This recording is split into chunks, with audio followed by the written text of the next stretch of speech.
with our security situation, right, with this thing going off, our power grid is ridiculously vulnerable. Our power grid, right, a lot of it still runs on coal and a lot of like really sketchy things. You know, whenever the wind blows in some places, the power goes out. It's a ridiculous situation.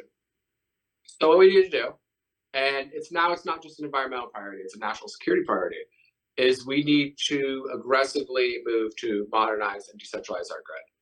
So the way we do that, a lot of the discussion in the past has been, okay, we got energy one, which is oil, fossil fuels, coal, this sort of thing, and we got energy two, which is renewables like wind, solar, all this stuff. And so the debate has been back and forth, right? And on our side, it's like, okay, those renewables aren't, they're intermittent, right? They don't work a lot of the time. They're not, if you count all of the greenhouse gases produced that it takes to mine those things out of the ground, to smelt these massive turbines, to do all this stuff. Energy two is not more energy. It's not more environmentally friendly than just doing oil and natural gas in the first place, right? So we're stuck in this very toxic debate. What we're saying is not energy two. We need to go to energy three. And what energy three is this new kind of energy, these new technologies that are out there coming to fruition. They are decentralized, so they are generated at the place they are used. A forever scheme is an old, antiquated, like when Tesla and Edison were battling it out, obviously JP Morgan said to Tesla, oh, that's free energy technology. I can't put a meter on that and get people to pay forever. And that put us into a pay forever energy enslavement system, did it not? It did. It's a giant power game, right? They want to control the economic resources and control the board. So, having a device, and that's really what Energy 3 is here. These are devices that you buy the device one time and now you have unlimited power forever. So the first one down there, and check this out on the emerging technologies page on Cubital Pro, you can look more into this stuff. First one is this modular nuclear fusion. So a fusion reactor that can fit inside of a shipping container, that if you're a big factory, if you're a neighborhood, if you're a university, you could go drop this on site, right? And just on site, all the power you need is generated right there. Safe, clean, efficient, unlimited. A company that's ready now. And it's funny because this company, the guy who runs this company, they were talking to the energy department a couple months ago, and they had mentioned like, "Hey, yo, what's going on? Like, we have this fusion stuff. Are you guys trying to do this with us or what?" I'm going to catch. And that day, go ahead. They did this little Biden psyop where they'd use their massive fusion machine that's nowhere near ready to go, and they're like, "Oh yeah, look, we're making things green here." Government is getting in the way of us becoming a greener and more energy efficient economy. They're not helping it, even on the Democrat side. I want to show everybody this isn't just some fanciful concept. This thing is very real. This company, again, this is a startup out of Arizona, and they have demonstrated here that they use this special type of liquid, and they can create, right? One of the biggest problems of fusion in the past is you create this star in a jar, right? And it's so powerful and so hot that it just destroys whatever building or enclosure that it's inside of. So they've been spending all this time, stacking these giant warehouses full of magnets, trying to magnetically contain this star in the jar, the one that they're working on with the government and some of these other places. And they haven't, it takes so much energy to run the magnets that hold this thing back that it doesn't produce more power than it takes, right? So this is a system. And what we're seeing here is this is a thing they put in a liquid solution. They have found a way to contain this. And this puts out 26 times the amount of power that it takes to get the initial reaction kicked off here. Right. And so folks, that's the key element, okay? Just like Austin, and I don't mean to dumb down what you just said, but I want to make sure everybody understands this. There is plenty of energy, there's plenty of energy technology out there, but they're not the most efficient because, as you said, the magnets that are required and the power to energize those magnets requires more power than it actually puts out. So it's not even a viable option because it costs more than what you would be benefiting from at the other end to pay your electric bill. Correct? Yep.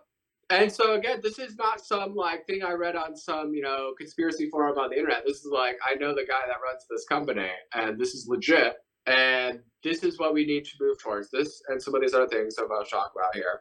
to actually modernize our grid, right? And that way, we don't need these transmission lines. We don't need to pay bills forever. We could just have wherever you need the power, you drop the power there, and it's ready. And that is, at this point, like we said, a vital national security priority because we would get absolutely lit up in any sort of situation that went even remotely sideways with China or Russia, as we're seeing now. This next thing, this is asymmetrical magnetic propulsion. So this is essentially a perpetual motion magnet machine, a thing you could put on your house that uses magnets to just spin forever, and it generates enough power to just power your house. So you have no connection to the grid, you have no energy bill, you just have unlimited power forever. Right. And this is where I go to the lefties and I say, listen, this is something like this is a real Green New Deal. This is something we don't have to go, use the government to force this down everybody's throat. This is something that, like, if you could just buy a thing and put it on your house and never have a power bill again, everybody's just going to want it, right? You don't have to, force people with regulations, put a gun to anybody's head. You could just like, hey, check it out. Here's what it is. Now they want it. Back to the point again. JP Morgan says, oh my goodness, I can't give them the ability to generate their own power. I want to put a meter on it and get them to pay forever. And that's what we're breaking away from. Because imagine, ladies and gentlemen, with the technology that exists right now, imagine the amount of money that everyone pays for their electric bill. And it's going to them. Let's say we tell them, we don't need you anymore. And the money shifts to us. It's an entire multi-trillion-dollar economy globally that shifts back to us. Exactly. Right? So these are technologies that are ready to go right now, that they are like patented. They have gotten their working prototypes. And I'll show you some of these other things too. But essentially, a lot of these guys, their biggest challenge to getting the market right now is they have to make manufacturing partnerships, right? If you're a startup, you have this amazing technology, you have to partner with other people who have the manufacturing capacity to actually get this built at scale, right? Because the second that nuclear fusion thing, for example, he's saying like we're forecasting like there's going to be people that want like 1,000 of these a month, right? So to keep up with that, you have to have this major manufacturing capacity. And one of their issues right now is that they have to tread very carefully because they have, the Chinese and the Russians trying to sabotage them, and they also have a bunch of business people in other industries that this would negatively affect, like other competitors in energy, that will try to sneak in there and try to sabotage them, try to buy their patents, try to capture and kill this, right? And a lot of, we've heard all over the place, a lot of energy technologies in the past 100 years have gotten captured and killed. So they are trying to like fight their way through the trenches here to get that to a viable situation. The other thing they have is they have this raccoon dog media that their competitors could just use that to throw shade on whatever they're doing. And I think one of the biggest targets of this is going to be those nanodiamond battery people. So that's on the list there. So nanodiamond battery, it's essentially a cell. If you think about what Elon Musk did, Elon Musk, he said we could do car batteries. People were like, no, you can't. And all he did was he took laptop batteries essentially, and he took the cells out of those and then just made massive racks of these lithium-ion laptop batteries, like big enough to power a car. And that's essentially what we're operating off of right now. So these nanodiamond batteries, they're a different kind of battery cell. They're not lithium-ion. You could replace those lithium-ion batteries, and now you just never need to charge your car again. So you could buy an electric car that has unlimited range forever, and it generates so much power that you could even take it, like when you're at home, you could come plug it into your house and it could power your house ad infinitum when you're at home. So incredibly appealing solution, right? Right now, the electric car thing, gas prices are high. Maybe you might consider that. Maybe you might, be just into that in the first place. But I know some guys, I worked on the campaign with some guys that had Teslas. And when you're driving all over town all day long, you end up having to stop in a lot of places and recharge the car, right? So it's very inconvenient and very time consuming. This technology, this nanodiamond battery technology, would completely change the game, right? Because imagine now the electric car just has a limited range. Now that makes it even better than gas, right? Because now you don't even have to stop for gas. So world-changing sort of stuff. It's with those nanodiamond batteries. It's essentially what it is it's like a dust-sized piece of a diamond, right? Diamond, the hardest material out there, broken down as small as you can get it, and it's embedded with a piece of radioactive waste, like nuclear radiation from old fission stuff that we've done, right? So it helps us get rid of that waste, and it's done in a way where, like, even if your car gets crunched, right, and that battery falls into pieces, the radiation is still contained inside of the diamond, right? The diamond is the hardest material on Earth. So it's a safe way to do this. And it's a world-changing technology that we could dominate in the United States, right? Imagine, we want to bring manufacturing back here. We got to bring innovation back here, stuff that everybody in the world would want. This is a world-changing technology, and one of their biggest issues, again, is sabotage by their competitors and shade, like the lithium industry, for example, that likes the batteries how they go now. Them going in the media and running a bunch of hatred about this stuff, like, oh, look, it's radioactive. Oh my gosh, this is dangerous, and like spooking people out of it, right? So think about that. What of a crazy position that we're in as this country.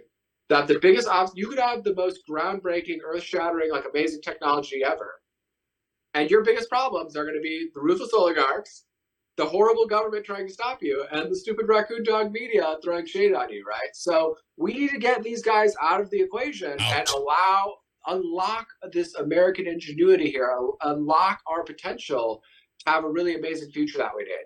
So real quick, I'll touch on the last thing on that list was the graphene energy harvesting. So that's essentially a chip with some graphene in it, and taking advantage of the quantum properties of graphene to where you can essentially have a chip, a computer chip, that your phone, your computer, your device, your security camera, whatever it may be, it just has unlimited power forever. You never have to recharge it. So imagine having a phone you never have to recharge, a car you never have to recharge, a house that you never have to pay the power bill, these factories that they don't have to pay the power bills, right? So this is stuff that obviously we need to get this warp speeded out there, right? I would tell Trump if he got back in there, all right, warp speed, but not for toxic vaccines, for the stuff that we desperately need to enhance our national security posture here. Get this back out there ASAP. And guess what? Nobody's going to have to be forced to buy it, right, by these crazy regulations or at the tip of the gun here, because guess what? Everybody just wants that. If you could buy a phone that never needs a charge, why wouldn't you? If you could buy a car that never needs a charge, obvious choice. And I don't know if this video, go on our site, QIntel Pro / emerging technologies. Watch this stuff about how this works. This is some next level stuff, ready to go now. And again, we have the oligarchs / intelligence services, we have our government, and we have our raccoon dog media in the way. We need to get these guys out of here and allow us to be powerful again. And it calls out those that want clean and green. This is it. Exactly. So that's when I go to the lefties. I just I had some, I think it was from BBC or someone who should theoretically hate me call the other day and was like, listen to this. And I was like, hey, what's up? You're left, you're liberal, right? I was like, so what's up? You don't want a clean power grid? What happened to you guys? You don't want, and we'll talk about the data stuff in a second. You don't want this universal passive income? You don't want America to be awesome? Like, what happened to you guys? Are you guys even liberals anymore? So it really puts us in a position that, like, how can you say no to that, right? Whether you think it's from the environmental standpoint or from the dire national security standpoint, like, that's got to happen ASAP.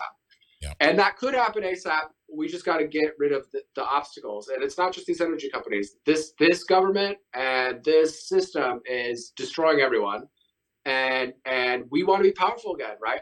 I want to have these materials manufactured in the United States. Right? What if we could start a worldwide energy revolution and bring back all of the manufacturing needed to do that for the entire world to the United States, to the